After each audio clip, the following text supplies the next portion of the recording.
ఒక మాటలో చెప్పాలంటే సేమ్ డే ఏజెన్సీని మార్చేస్తామని చెప్పి స్టేట్మెంట్ ఇచ్చారు. 4-5 రోజుల్లో ఇక్కడి నుంచి ఏజెన్సీని వైండప్ చేసి బయట పంపించారు. ఉండే స్టాఫ్ అంతా మార్చేశారు.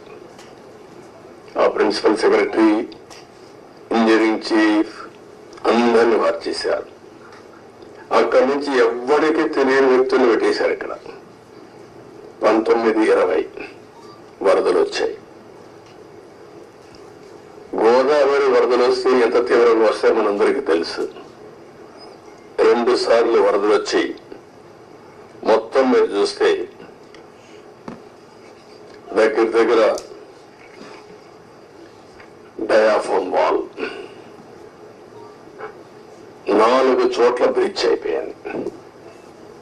35% డ్యామేజ్ అయింది.